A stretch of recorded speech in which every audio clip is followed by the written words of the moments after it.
Welcome to the Marriage Steps podcast. We're reducing the divorce rate one marriage at a time is the goal, and following my 6 marriage steps is a path to help get us there. I'm your host, Dr. Wyatt Fisher, licensed psychologist and marriage counselor. This show is for your marriage, so call 303-596-6836 with your questions for me or suggestions on what topics I should cover. And you also can email me at info@drwyattfisher.com or message me on Facebook at facebook.com/Dr. Wyatt Fisher. That's DRWYATTFISHER.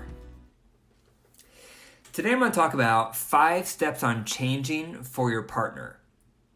Changing is a very sensitive topic. When I work with couples in my practice, some couples embrace change and a lot of couples resist it, and they have a lot of reactions with why they should not change and how change is scary and what does it mean if they're changing for their partner. And so I thought today it'd be nice to go through these 5 steps on what it looks like to change for your partner. Step 1 is you have to buy into the why. So, why is it important for you to change for your partner? What does that communicate to them? And what does it say to them when you refuse to change?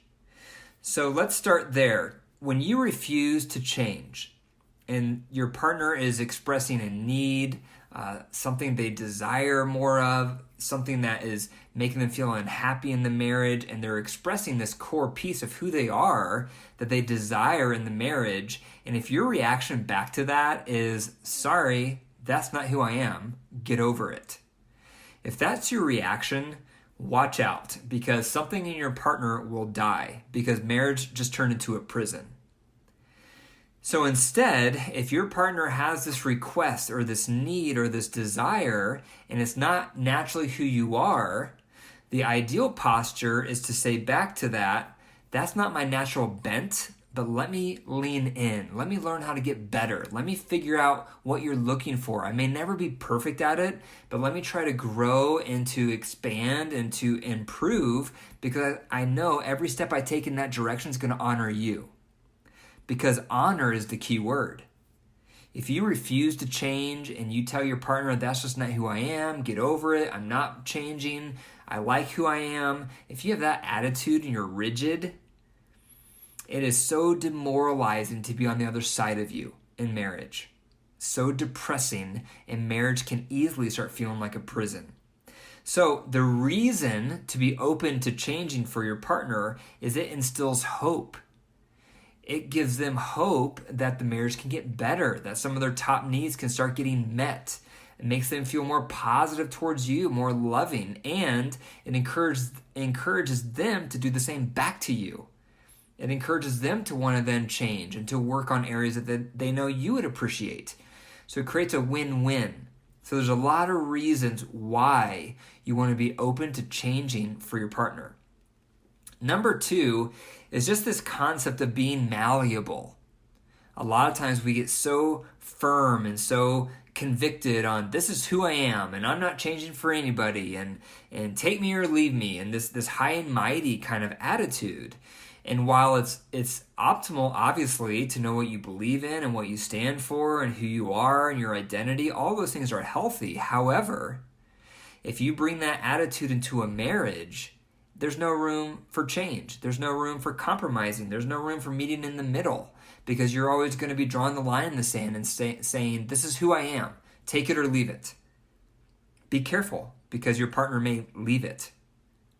So instead, you want to cultivate this malleable spirit, this malleable attitude, this malleable approach to marriage where you are willing to change parts of who you are. Now, obviously, some parts of who you are hardwired. And that's just who you are. 50% of our temperament is genetic. 50%. The other 50% is from our environment growing up, and that mixes with our genetics, and that's what forges our temperament. However, as our environment continues to change throughout life, some of our temperament changes. So you want to move away from this mindset that you just are who you are. You're not going to change, because that's unhealthy in a marriage. The ideal heart is, I'm willing to work on changing. I'm willing to work on being more malleable. I'm willing to learn to adjust my attitude or my behavior or my approach, whatever it is, because I want to become a good partner for you. I want to learn how to do that for you. So I need to be malleable. That's a very valuable trait in a marriage, is to be malleable. Number 3, you need to probably work through automatic negative thoughts. A lot of people get stuck on this belief that if I'm going to change for you, I'm going to lose my identity. If I do this for you, I'm going to lose me.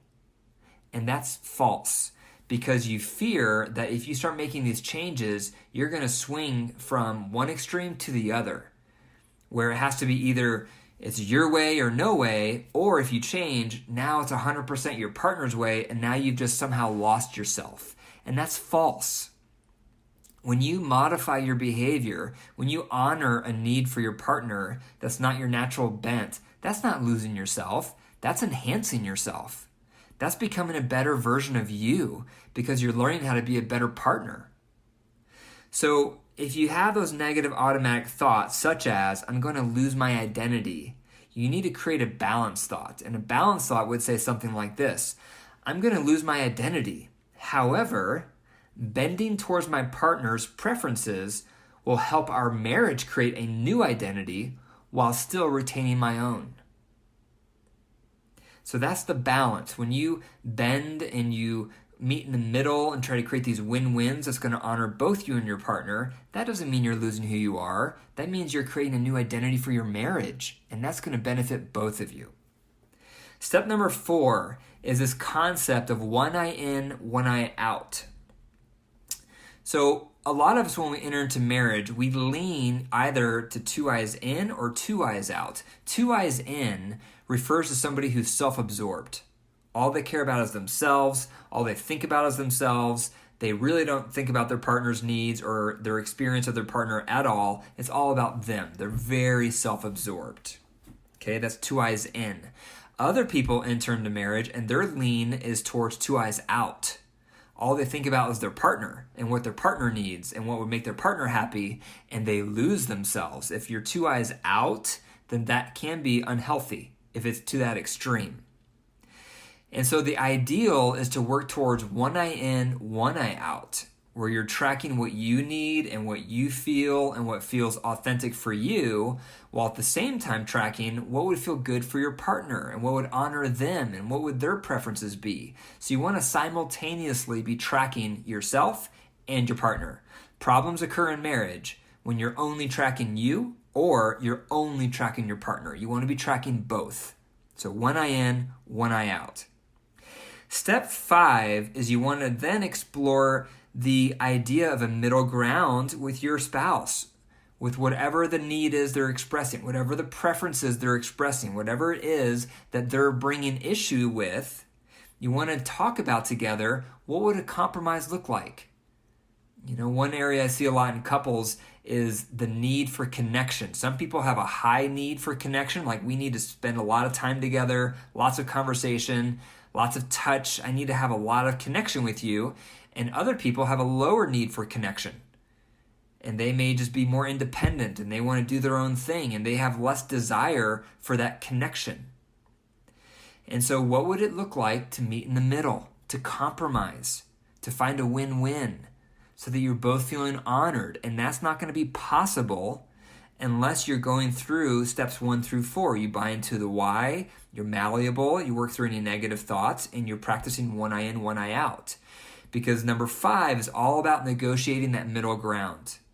What would it look like if I moved towards you to meet in the middle instead of just staying rigid in my side? I don't want to go all the way to your side to lose myself, but I don't want to stay all the way on my side and be rigid and refuse to change. Let me be malleable. Let me take some steps. And how about you take some steps and we'll try to meet in the middle and find a win-win. So again, the 5 steps on changing for your partner. Number 1, buy into the why. Number 2, be malleable. Number 3, work through any automatic negative thoughts. Number 4, be one eye in and one eye out. And then number 5, negotiate a middle ground. One announcement I wanted to make today is I'm doing the Total Marriage Refresh Retreat coming up September 28th in Denver, Colorado. So if you are nearby or if you're somewhere else listening to this, I would love to have you come.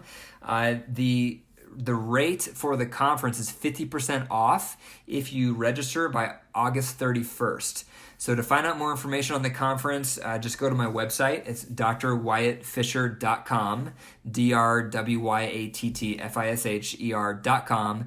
Click on Marriage Retreats, and then you'll find the links for the one coming up in Denver. If you've never been to one of my retreats, I go through the top 6 marriage steps needed for happiness. It's very interactive, a lot of multimedia. It's a great day, and it's going to blow up your marriage in a positive way. So I highly encourage you to come if you haven't already. Thank you for listening to the Marriage Steps podcast. For more information on the top 6 marriage steps recommended for happiness, go to my website, drwyattfisher.com. And if you enjoyed the podcast, please subscribe, leave a review, and share it with your family and friends. And if you believe in my mission to reduce the divorce rate and would like to keep the Marriage Steps podcast on the air, please consider becoming a monthly supporter by going to patreon.com/marriage steps. That's patreon.com/marriage steps. Take care.